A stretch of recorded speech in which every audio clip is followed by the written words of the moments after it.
22 minutos en el territorio continental ecuatoriano, buscando la verdad y abogando por la unidad nacional en pro de la paz y la seguridad en el Ecuador. Queremos dar la bienvenida al economista Juan Rivadeneira, analista político. Lo invitamos para analizar precisamente el momento que vive el Ecuador en condiciones extremadamente complejas, un paro con acciones vandálicas y terroristas en la provincia de Imbabura, que virtualmente tiene bloqueado no solo la provincia de Imbabura, sino el Carchi como paso de los productos. Hemos escuchado a productores de papas en el Carchi, de leche en Imbabura, las propias florícolas en el sur de Imbabura, norte de Pichincha, que están severamente afectadas con productos perecibles. ¿Qué hacer frente a este momento mientras hay una agenda de endurecimiento no de la protesta? Esto es vandalismo y terrorismo, mientras el gobierno sigue también con su agenda y lo ha estado en Imbabura reuniéndose con ciertas autoridades. ¿Cómo enfrentar este momento complejo, Juan? Buen día. 70% de los ecuatorianos, Miguel, están en contra de la movilización y de la protesta. Agradezco por invitarme, porque me parece importante hablar hoy día sobre la escalada de violencia que estamos viviendo estos días. Y un saludo a toda su audiencia, pero dar cuenta que 7 de cada 10 ecuatorianos, este es un estudio que ha sido público por parte de Sedatos hace un par de días, encuesta cerrada el día viernes pasado, es decir, ya con 15 días de medida tomada a propósito de la eliminación de los subsidios, del subsidio al diésel, y el 70% de los ecuatorianos, ojo que esta encuesta es a nivel nacional, ahora tenemos que pensar en el país entero, no es solo Quito y Guayaquil y una extrapolación a lo que puede pensar el resto del Ecuador. Son 34 ciudades que han sido entrevistadas y Sedatos arroja la cifra de que el 70% de los ecuatorianos no quiere paralizarse y no quiere que exista la violencia. Ese me parece que es un número significativo para la conversación que vamos a tener y para el momento que estamos viviendo. ¿Qué lección dejó 2019 y 2022? Que la violencia pues no nos lleva a un mejor destino, a un destino pues cierto, absolutamente incierto, y la violencia crea una serie de vicios que solo nos llevan a un punto más atrás de lo que estuvimos antes. ¿Qué nos da cuenta a muchos de los productores que no ganaron casi nada en el año 19 y el 22. Hablemos de las flores, Miguel, que se están hablando en estos días, porque el gremio ha sido muy vocal y han expresado sus preocupaciones y han dicho públicamente qué es lo que ocurre con las flores cuando no pueden transportarse, incluso los ataques que han recibido los trabajadores de distintas florícolas. Pero aquí hay un fenómeno que no es que sea nuevo, pero que no es menor y es importante.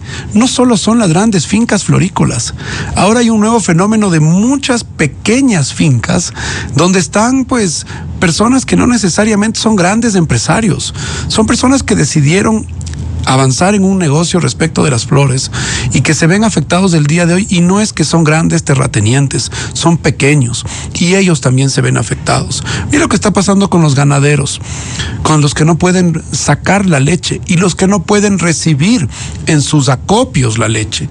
Se están desperdiciando, se están echando a perder, por supuesto, millones de litros de leche, ¿sí?, que debían tener otro destino como un centro de acopio, un procesamiento industrial, para precisamente ser despachados. ¿Qué está pasando con las medicinas? ¿Sí? Lo que estamos viendo del desabastecimiento que comienza a aparecer con más fuerza en ciertos lugares, en especial del norte, y hoy se están creando algunos focos complejos. Hemos visto las noticias de esta mañana hacia el sur de Pichincha, dar cuenta que hay lugares hoy que están relativamente aislados. Es decir, Carchi e Imbabura hay lugares que no pueden salir ni siquiera por vías alternas. Y eso es una preocupación mayor. La gran pregunta es, ¿en qué país estamos viviendo? Hoy estamos viviendo en el país que tiene varias batallas al mismo tiempo. Hay una batalla que la venimos dando como ecuatorianos, ¿sí?, cada uno en su rol, a propósito de la inseguridad. Hay una batalla... Conflicto armado interno, lucha contra los grupos delincuenciales. Es esa gran batalla que es más grande que la que podemos enfrentar con las capacidades que tenemos. Esa no es que se ha apagado, más bien se está potenciando con el problema de estas manifestaciones. Y la gran pregunta es, ¿todos estos violentos representan a los manifestantes que por alguna razón se oponen a la eliminación del subsidio al diésel? Ahí hay personas que no son manifestantes y que son personas que están causando caos y que están llevando al país al despeñadero. Hay una batalla económica, Miguel, la batalla por crear empleo, porque cada persona que en este país pueda buscar una oportunidad no la encuentra a la velocidad que se necesita. Y la pregunta es, ¿lo que está ocurriendo hoy día nos lleva a una situación mejor o a una situación peor? Sin lugar a dudas, la respuesta es la segunda. ¿Por qué? Porque esta generación de incertidumbre y de caos en el país lo que lleva es a que pues los empleos no se puedan crear, y los pocos que hay, porque recordemos, pues 3 de cada 10, 35% es el último número, de personas tienen un empleo formal, una vida previsible. Hay batallas contra la minería ilegal, Miguel. El país de las batallas, la batalla contra la minería ilegal. Cada vez se encuentran más lugares donde estas excavadoras, donde personas hacen, pues obviamente en connivencia y en apoyo de fuerzas como el narcotráfico para impulsar la minería ilegal, regados en todo el país. Hay una gran batalla, Miguel, contra el terrorismo. Ya no solo es la inseguridad, es el terrorismo. Las armas que se ven en los videos que se han proyectado, aquellas 2 caravanas que se han mostrado en estas últimas 48 horas, y dicho sea de paso, la del día domingo incluía una delegación diplomática, por ponerlo de alguna forma. Esto fue público. El embajador de Italia, la embajadora de la Unión Europea fueron parte de esa caravana, y ellos han sido testigos de la violencia, la forma en que fueron atacados. Hay una batalla que se está desarrollando, Miguel, y que es de mucha preocupación, y es a la que nos está llevando esta violencia, y es a una batalla social. Por eso hay que ponerle un pare lo más pronto posible a esta situación, porque uno en estos casos solo sabe cómo inician estos procesos. En algunos casos nunca sabemos cómo pueden terminar, ¿sí? Cuando vemos esa misma encuesta de opinión pública, Miguel, que le cuento que salió hace el día viernes de Sedatos, nos deja ver que las diferencias en que ha tenido el presidente Moreno, el presidente Lasso y el presidente Noboa para enfrentar esta crisis. El presidente Noboa tiene casi el 50% de apoyo ciudadano, después de 2 semanas de haber tomado la decisión del diésel. Es decir, hay una conciencia ciudadana de que el 70% no quiere que haya paralización, ni protesta, ni violencia, y un 50% apoya la gestión del presidente Noboa. ¿A qué nos lleva esto? A que hay más legitimidad para tomar esa decisión. El presidente Moreno tenía abajo del 10% de aprobación y tenía un gran problema con el correísmo, una batalla política difícil.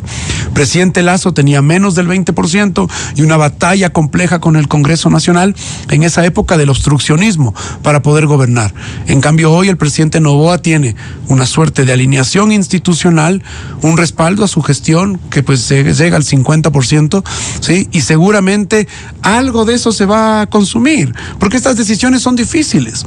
Estas decisiones son las decisiones correctas, pero difíciles de tomar, ¿sí? Que alguna vez el Ecuador tiene que haberla tomado para corregir los problemas de la macroeconomía. De manera que, Miguel, estamos viviendo varias batallas al mismo tiempo, y eso nos tiene que llevar a todos a la conciencia social, ¿sí? De que lo que va a venir por delante, porque esto se va a terminar, y vamos a comenzar en cambio una batalla por redefinir, si se aprueba en la consulta popular, nuestro pacto social como ecuatorianos, que podría ser la redacción de una nueva constitución. Es decir, hay muchas batallas que enfrentar, y tenemos que estar conscientes que esto solamente puede llegar a éxito si lo hacemos en un ambiente de paz.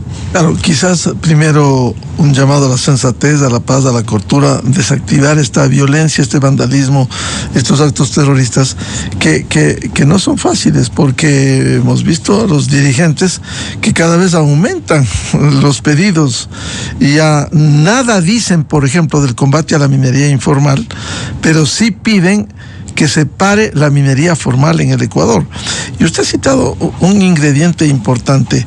A veces sucede, y esto es una crítica constructiva, que los organismos internacionales, regionales, mundiales, como la ONU o la OEA, a veces recogen denuncias, que están en su derecho, de violaciones a los derechos humanos en el Ecuador, pero hoy este gobierno logró, en una acción riesgosa, incluir en el convoy del domingo nada menos que a la embajadora de la Unión Europea, Yekaterina Dorodnova, la coordinadora residente de la ONU en Quito, Laura Melo, y el embajador de Italia, Giovanni Davoli. Al menos la embajadora de la Unión Europea y el embajador de Italia han sido claros, han hecho declaraciones públicas de que hay vandalismo, hay destrucción, y ellos palparon de fuente directa cómo les rompieron los vidrios y los parabrisas cuando iban en el convoy. Es decir, aquí no hay una legitimidad en un reclamo, sino en un vandalismo y un terrorismo. Y ellos han sido testigos de primera línea. No es que les han contado, no es que les pasaron la información. Y me parece que ahí no hay que dejar de decirlo públicamente, Miguel. Se nota el compromiso de esas dos delegaciones para haber acompañado al presidente de la República en ese convoy. Que lo que nos deja también es una lección de cómo el presidente está manejando este problema, que sin duda es muy complejo, sí, que a ratos parece que todavía tenemos una indefinición de hacia dónde vamos a llegar. Pero lo cierto es que cuando la presidencia de la República salía de Quito, recordemos en la época del presidente Moreno, Quito estaba pues en una situación muy difícil y se decidió mover la presidencia a Guayaquil. Hoy el presidente ha decidido mover la presidencia al lugar donde la situación es más compleja, a Cotopaxi. Incluso me parece interesante algunas plumas que son muy ácidas con el presidente. Este mismo fin de semana reconocieron el hecho de que el presidente, al trasladarse a Cotopaxi, palabras más, palabras menos, cuida el ingreso a Quito, que eso para los quiteños es fundamental, para los que vivimos en Quito es fundamental, entender cómo podemos desarrollar más o menos nuestras actividades con normalidad, sin la irrupción de un paro que lo detiene todo. Y me parece que la presencia de los diplomáticos, que además darán sus reportes respectivos a sus delegaciones, Unión Europea, Italia, y seguramente con sus colegas diplomáticos, porque claro, cuando las misiones están en un país tienen pues relaciones, conversan entre ellos, y seguramente ese ser testigo de lo que ocurrió también llevará el mensaje a los otros colegas embajadores de otros países y decirles cómo ellos vivieron. No es que lo leyeron en la prensa, no lo escucharon en la radio, nada. Los vivieron o recibieron en Nueva York o Washington los informes del Ecuador. Sería un testimonio directo de los embajadores. Suele pasar que a veces los reportes salen de Washington, salen de Nueva York, salen de Ginebra, sí, cuando pues a distancia a veces los temas se ven a distancia, y eso es algo que nada se compara con poder estar ahí. Por eso me parece importante que el presidente haya pues avanzado con este grupo, que incluía el nuncio apostólico, sí, que incluía pues un grupo militar importante para poder llegar a destino, porque el día anterior hubo un convoy que llevaba medicinas, alimentos, víveres, que no pudo llegar a destino, que tuvo que regresar. Y eso hay que dar cuenta, porque no se está pudiendo llevar apenas lo mínimo y necesario para que las personas que están encerradas literalmente en aquellos lugares no puedan abastecerse. Entonces la gran pregunta es, ¿hasta cuándo va a pasar que estos días, hoy es día martes, ¿sí? Esta misma semana tenemos los ecuatorianos que encontrar un camino para que pueda volverse a una paz y que podamos desarrollar nuestras actividades aún con los problemas que llevamos encima, como es la inseguridad y la falta de empleo? Ahora, es indudable que el tiempo desgasta. No sería bueno, ojalá se iluminara en el país y se puede lograr sensatez, paz, cordura, como ha llamado la propia Iglesia Católica Ecuatoriana, y no seguir empecinados ya no en una protesta, porque hay que estar claros, una protesta social a la que hay derecho, sino un vandalismo y un terrorismo imparable como se ve en Imbabura, que solamente vemos crecer, y eso es lamentable. Sí, la semana pasada vimos pues seguramente varios personas que pues se reunían en las carreteras y impedían el paso. De alguna u otra forma la fuerza pública lograba avanzar. Las imágenes que hemos visto este fin de semana, Miguel, son de terror. Es decir, cómo están esas vías, parecen zonas de guerra literalmente, cómo están armados, se ven unas piedras, se ven incluso pues, y el gobierno ha difundido la tarde de ayer tener alguna información sobre explosivos que tenían destino para llegar a Imbabura. 1.500 tacos que fueron detenidos, decomisados en Loja. Es decir, tenían para Imbabura. Eso no es menor. Y es decir, ¿dónde está hoy el foco? Correcto. ¿Dónde está el foco? Y la pregunta es cómo no permitir que eso se siga regando alrededor del país, porque nuevamente no vamos a entender hasta que lo vivamos hasta dónde llega esta crisis, de manera que todos los actores sociales, ese 70% de ecuatorianos que hoy no quiere saber de una protesta violenta, ¿sí? Que pues muchos de ellos saludan que la gente, si no está de acuerdo, pueda protestar, pero no con la violencia, no con el vandalismo, ¿sí? Lo que ha ocurrido en aquellas imágenes en Atuntaqui, Miguel, que vemos personas que quieren ganarse el pan diario, abriendo su tienda, abriendo su ferretería, abriendo su pequeño local de comercio, que se acercan unos vándalos con lanzas a cerrarles, a amedrentarles. Igual en Ibarra. Y en Ibarra lo mismo y lo propio. Y después la confrontación social, por eso hablo de la batalla social. Hemos visto pues personas que vestidos de blanco han salido a pedir paz, a pedir que se retomen las actividades. Y del otro lado, personas que han respondido con violencia. Encapuchados con la violencia. Que eso nos lleva a esta batalla social que para el Ecuador no nos agrega en nada. Ahora, desde el análisis político, Juan, aquí no hay corresponsabilidad también de las autoridades seccionales, porque a propósito de lo que señalaba Atuntaqui, un cantón Antonio Ante muy pujante, industrial, en donde fueron a reclamar al alcalde, oiga, haga algo, y el alcalde les decía, a ver, planteen soluciones. ¿Para qué esté el alcalde de Antonio Ante? Igual, ¿qué pasa con el prefecto de Imbabura? No ha dicho nada. ¿Qué está patrocinando? Preguntamos, ¿qué está haciendo la alcaldesa de Otavalo? No puede, en lugar de trabajar en la línea de la sensatez, la paz y la cordura, trabajar a favor de la violencia. Los alcaldes y los prefectos, Miguel, son autoridades de cercanía. Eso es lo que hemos hablado por muchos años, en territorio.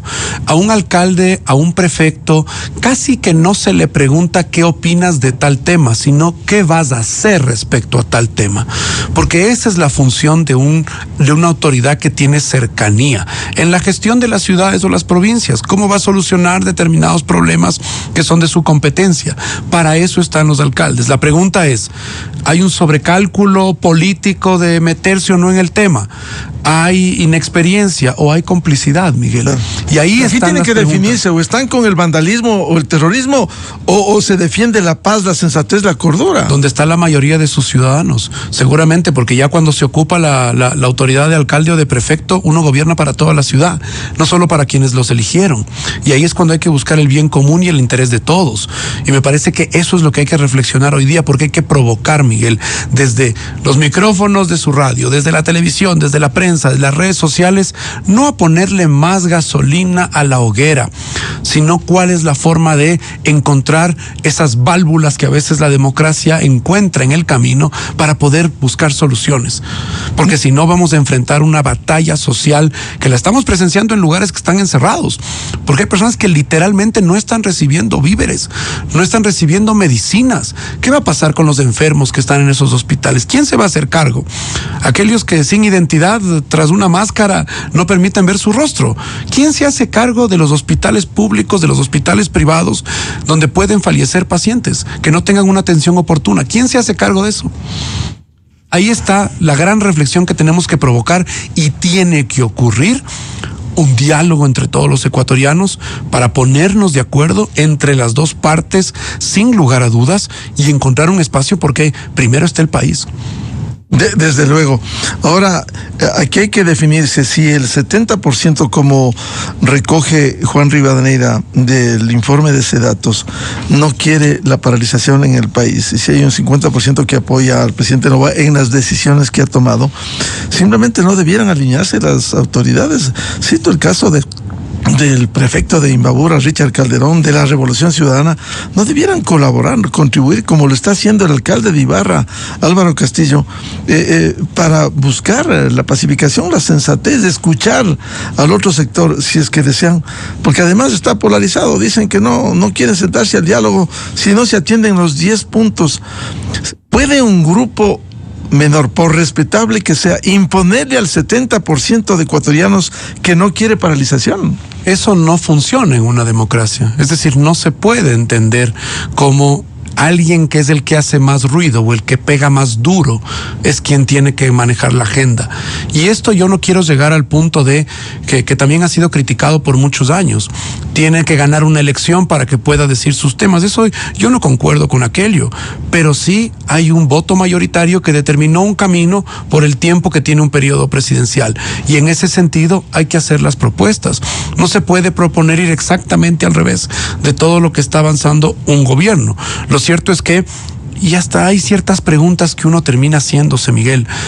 ¿Quién quiere que se vaya a la minería formal, que pague impuestos y que usa tecnología? Quienes tal vez desean que se quede la minería ilegal. Porque la gran pregunta es... Porque nada han dicho de eso. La gran pregunta es, si no están las personas que lo pueden hacer con formalidad, ¿quiénes van a quedar? ¿Van a quedar los que restan en la lista? Nada, no existe esa posibilidad. El Ecuador se está desviviéndose en este momento de o minería ilegal o minería formal. No hay ciertas opciones. Hemos encontrado más de 3,000 millones de dólares el año anterior. ¿Por qué eso no se acuerdan? El dinero que ha producido una industria formal como la minería, que hoy tiene desafíos muy grandes. Ha ayudado a las comunidades. Sin Por cierto, a la minería ilegal hay que combatirla.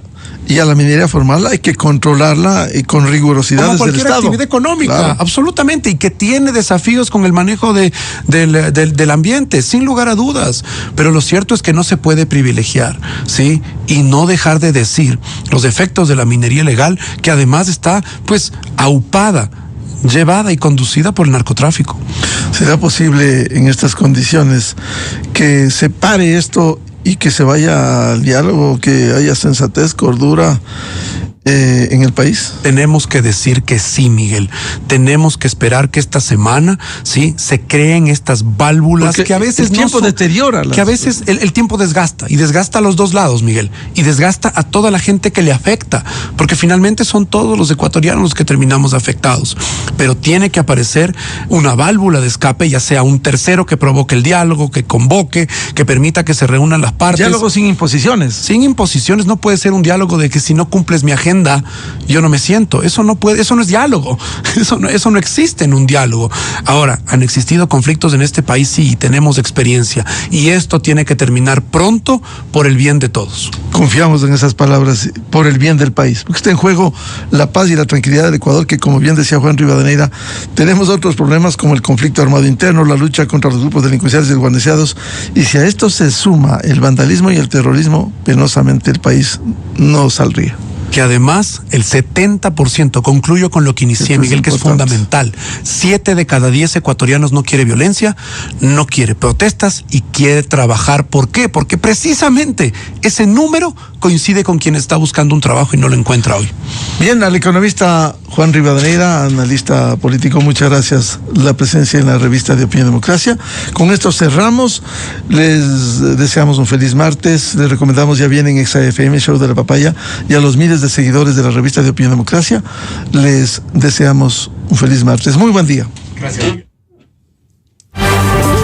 La revista de Opinión Democracia, buscando la verdad en todas partes.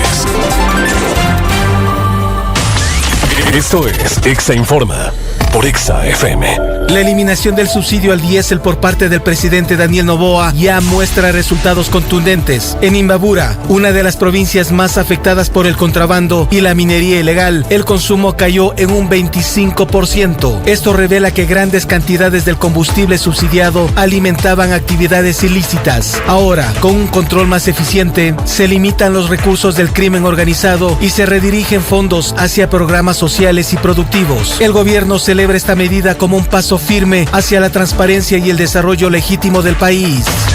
Esto fue Exa Informa, solo por Exa FM. Inicio de espacio promocional y publicitario. Un deportista puede tener talento, puede darlo todo, pero si no tiene apoyo, está solo. El verdadero esfuerzo necesita apoyo. Por eso, el programa de fomento deportivo de Banco Pichincha y Crisfe están ahí, antes, durante y después de su carrera, con salud, educación y bienestar emocional. Porque con esfuerzo y apoyo integral, se llega más lejos.